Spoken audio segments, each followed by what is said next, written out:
మీ అభిరుచికి తగ్గ సరికొత్త డిజైన్లు వెరైటీలతో వస్తోంది SKT gold and diamonds. March 29న జూబ్లీ హిల్స్ లో గొప్ప ప్రారంభం.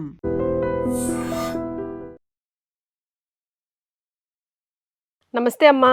నమస్తే అమ్మా. మనుషులము మనుషుల్లాగా బ్రతుకుతామా లేదా అనిపిస్తుంది. కరోనా నుంచి అంతకుముందు నోట్స్ సడన్ గా రద్దు అయిపోయాయి, అదో టెన్షన్. తర్వాత బ్యాంకులు ఏదో ఒక డిస్టర్బెన్స్, వెబ్సైట్లు బ్లాక్ అవ్వడము, ఏదో ఒక డిస్టర్బెన్స్. కరోనా తర్వాత మళ్ళీ ఇప్పుడు కూడా లాక్డౌన్ వచ్చే పరిస్థితి. అఫ్ కోర్స్ మోదీ గారు అలా అనకపోయినా చాలా మంది అలా మిస్ప్రింట్ చేసుకున్నారు మైండ్లలో, మళ్ళీ లాక్డౌన్ వచ్చేస్తుందేమో అని. మొన్నటి వరకు సిలిండర్ కోసం కుస్తీలు పట్టినాం, ఇప్పుడేమో మళ్ళీ పెట్రోల్ కోసం డీజిల్ కోసం కుస్తీలు పడుతున్నారు, బార్లు తిరుగుతున్నారు. గంటలు అవ్వాల్సిన ప్రయాణం 2-3 గంటలు అవుతుంది. ఏంటమ్మా ఈ పరిస్థితి? మోడీ గారు ఒక మాట అన్నారు. ఏమన్నారు? కరోనా సమయంలో ఏ రకంగా మనమంతా కలిసిమెలిసి దాన్ని ఎదుర్కొన్నామో అలా ఎదుర్కొందామన్నారు తప్ప లాక్డౌన్ వస్తుందని అన్నారా? అనలేదు అసలు. అనలేదు కదా. అంటే కరోనా అనగానే వీళ్ళు లాక్డౌన్ అనుకున్నారు. లాక్డౌన్ ఎన్నాళ్ళు ఉంది? 21 రోజులు ఎంతో ఉంది, అంతే కదా. తర్వాత ఇంకొంచెం ఎక్స్టెండ్ చేశారు, డే టైం అనో నైట్ టైం అనో అట్లా. అంతేగాని త్రూ అవుట్ కాదే. కానీ సంవత్సరం పాటు కష్టపడ్డాము. అప్పుడు ఏ రకంగా మనం సహకరించుకుని ప్రపంచం మొత్తానికి ఆదర్శంగా ఉన్నామో అట్లా ఉందామనుకున్నారు. మనకున్న జనాభా లెక్క ప్రకారం గనక చూసినట్టయితే కరోనా సమయంలో చనిపోయిన వాళ్ళ సంఖ్య ఎక్కువ ఉన్నా పర్సంటేజ్ చూస్తే ప్రపంచం అంతట్లోకి మంది తక్కువ.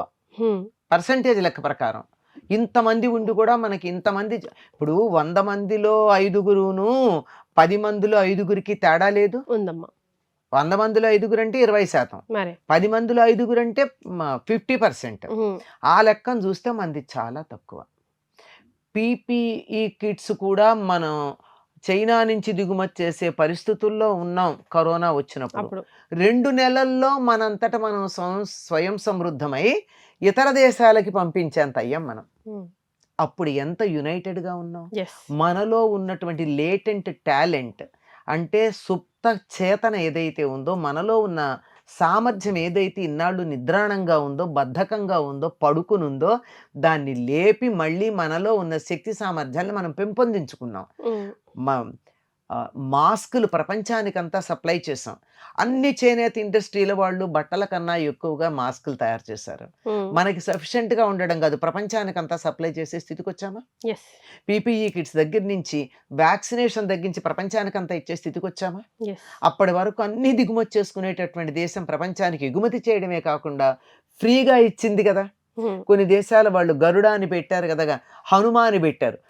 హనుమంతుడు సంజీవని తీసుకొచ్చినట్టుగా మన దేశం నుంచి వాళ్ళ దేశానికి వ్యాక్సిన్ పెడితే అలాంటి కార్టూన్స్ కూడా వచ్చాయి కదా.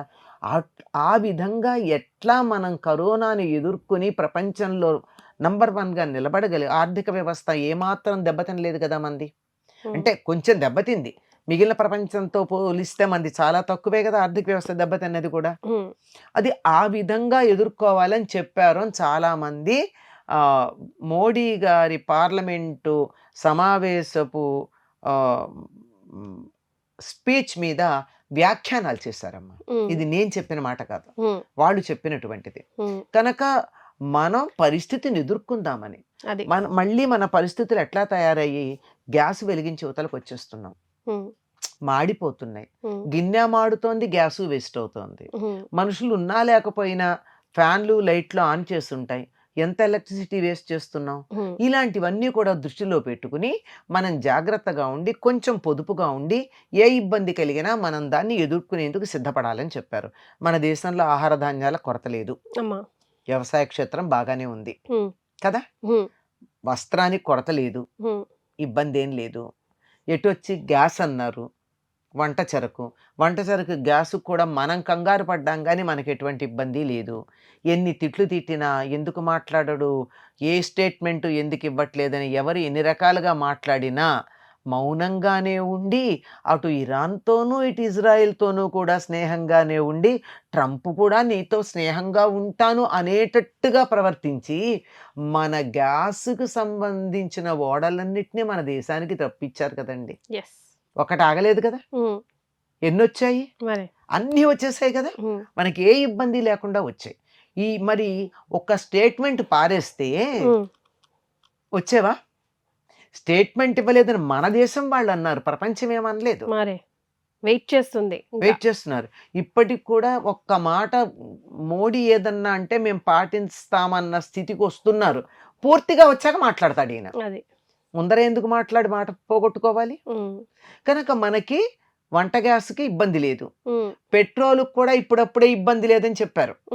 మనకి గమ్మత్ ఏంటంటే మనమే కంగారు పడుతున్నాం. కరోనా టైంలో రష్యా నుంచి ఎంత ఆయిల్ తెచ్చుకున్నాం మనం. ట్రంప్ కోపం అదేగా మన మీద.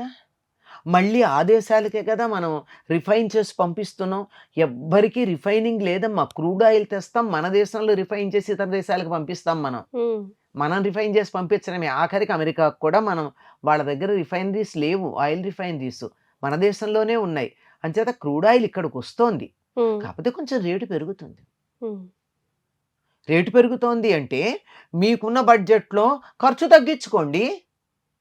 మీరు 100 రూపాయలకు గ్యాస్ వాడేవారు, ఉదాహరణకి చెప్తాను, పెట్రోల్ కానీ గ్యాస్ కానీ 100 రూపాయలది వాడేవాళ్ళు. చిన్న చిన్న పనులకి చుట్టుకున్న బండి అదే ఆ 100 రూపాయలదే వాడండి. ఆ 100 రూపాయలకి పూర్వం లీటర్ పైన వచ్చేది, ఇప్పుడు లీటర్కి తక్కువ వస్తుంది. అంతే వాడండి, అప్పుడు మీకు ఇబ్బంది ఉంది. ఇది చిన్న లాజిక్ మిస్ అవుతున్నాం. తర్వాత మనం వేస్టేజ్ మార్చాలి, మనం వేస్టేజ్ తగ్గించాలి. ఎప్పుడు పడితే అప్పుడు ఎక్కడ పడితే అక్కడ లైట్లు డే టైం స్ట్రీట్ లైట్స్ ఎందుకుంటాయమ్మా నాకు అర్థం కాదు. పొద్దున 7 అయ్యేదాకా కూడా స్ట్రీట్ లైట్స్ తీయరు. ఎన్నో సందర్భాల్లో వాకింగ్ వెళ్ళేవాళ్ళు చాలామంది వాళ్ళు తీస్తారు యూనివర్సిటీలో లైట్లు. ఎందుకుంటాయి అంటే 5:30 కల్లా నువ్వు లైట్లు పునః 6 కల్లా లైట్లు తీస్తే 1.5 గంట ఇన్ని లైట్లు వెలిగే కరెంటు ఖర్చు వస్తుంది కదా. మన ఇళ్లల్లో గదిలోంచి బయటకు వస్తూ లైటు ఫ్యాన్ ఎందుకు తీయం? త్రూ అవుట్ ద నైట్ మీకు ఏసీ ఉండాలా? రూమ్ చల్లబడేదాకా 15 16 పెట్టి రూమ్ చల్లబడిన తర్వాత ఏసీ ఆఫ్ చేస్తే తెల్లారేదాకా చల్లగా ఉంటుంది. Why don't you follow that? ఇంట్లో నలుగురు కష్టం వస్తేనే ఇవన్నీ తెలుస్తాయమ్మా. మళ్ళీ ఒకసారి నలుగురు ఒక్కసారి భోజనం చేస్తే ఇన్నిసార్లు అన్ని వేడి చేసుకునే పని ఉండదు కదా. మనకి చాలా సుఖంగా గ్యాస్ ఉంది, పొయ్యి వెలిగించాల్సిన పని లేదని ఎప్పుడు పడితే అప్పుడు వచ్చి వేడివేడిగా రొట్టె, వేడివేడిగా దోశ కావాలంటే మళ్ళీ పెడుతుంటే ఎన్నిసార్లు పెనం వేడెక్కేదాకా ఆగితే మీకు గ్యాస్ వేస్ట్ అవుతుంది. ఇన్నిసార్లు అదే పూరి గనక అయినట్టయితే ఇన్నిసార్లు నూనె వేడి చేస్తే కార్సినోజెనిక్ అవుతుంది ఆయిల్. కనుక నలుగురు కలిసి తినడం, వంట అందరూ ఒక రకమైన పదార్థమే తినడం, ఇలాంటివి చేస్తే ఎంత పొదుపు అవుతుంది. ఇలాంటివి కొన్ని పాటించటానికి మనలో మనకి ఒక సంకల్పం కావాలి అనే ఉద్దేశంతో చెప్పారని నేను అనుకుంటున్నాను. నా భావన అదే. ఏవైనా ఒక కష్టం వచ్చినప్పుడు మనలో ఉన్నటువంటి నిద్రాణంగా ఉన్నటువంటి శక్తులు కొన్ని మేల్కొంటే, మామూలుగా ఉంటే మామూలుగానే ఉంటాం. పిల్లాడే కింద పడిపోతున్నాడంటే అప్పటిదాకా లేవలేనన్న మనిషి కూడా వెళ్ళి టక్కుని వెళ్ళి తన కొడుకున లాక్కొస్తుంది. ఆవిడకే తెలియదు తనంత వేగంగా పరిగెత్తగలనని. అంటే ఇబ్బందులు కలిగినప్పుడు మనలో ఉన్నటువంటి నిజమైన శక్తి బయటకు వస్తుంది. నిజంగా అందరం శక్తివంతులమే, వాడుకోం గాని. కనుక ఇప్పుడు మనలో ఉన్నటువంటి సామర్థ్యాన్ని అంతా బయటికి తీసుకొచ్చి మనలో మనం అనవసరమైన విషయాలకి దెబ్బలాడుకోకుండా, అనవసరంగా ఆ దేశాల్లో లాగా భవనాలని, వాళ్ళ ఆయిల్ రిఫైనరీ సెంటర్స్ని, వాటిని వీటిని తగలబెట్టి మొత్తం పర్యావరణానికి హాని కలిగించి, తర్వాత పరిశ్రమల్ని నాశనం చేసి, అన్నిటినీ ఇబ్బంది పెట్టించి, భవనాలు కూలగొట్టి, ఇవన్నీ చేయకుండా మనం కొంచెం జాగ్రత్తగా ఉందామని ఆ ఉద్దేశమేమో అని నేను అనుకుంటున్నా.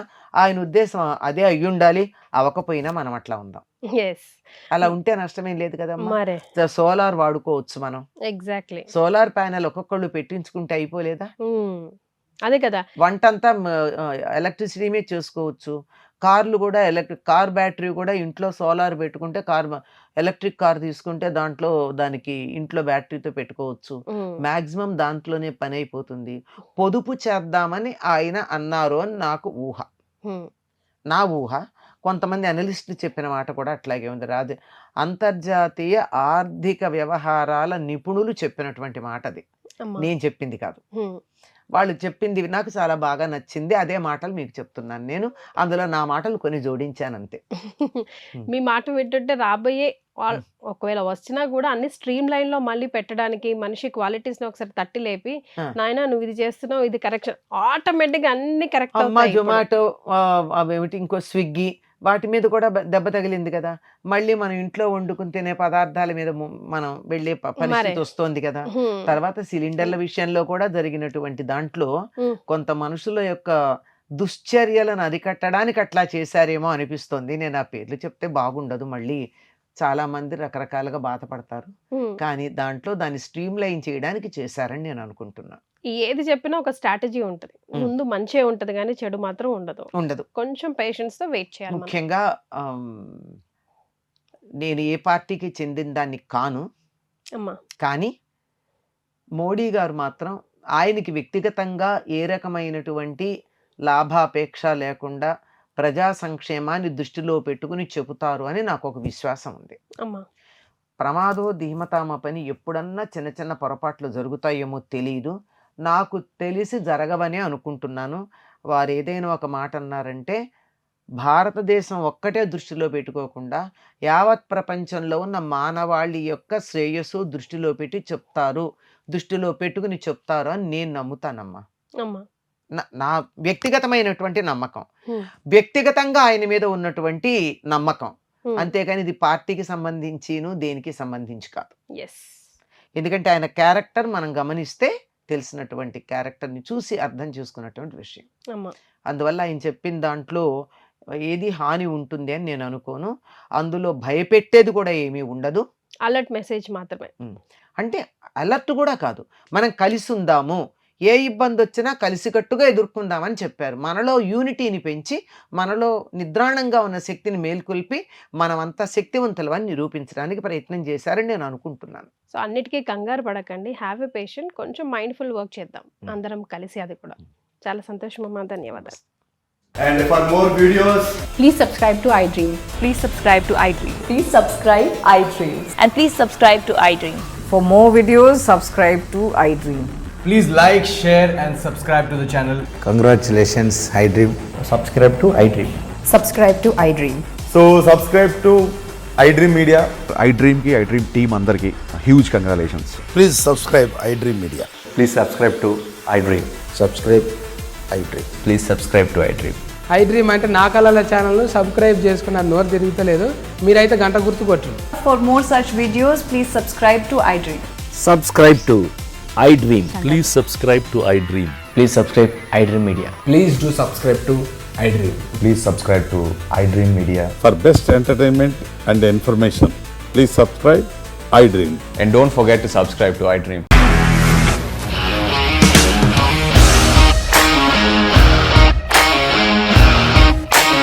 ఇండస్ట్రీలో కమిట్మెంట్ ఇష్యూస్ వస్తే నీకు కూడా వచ్చినట్టు మార్నింగ్ తీసుకెళ్ళారంటే కొట్టి పడేస్తారు.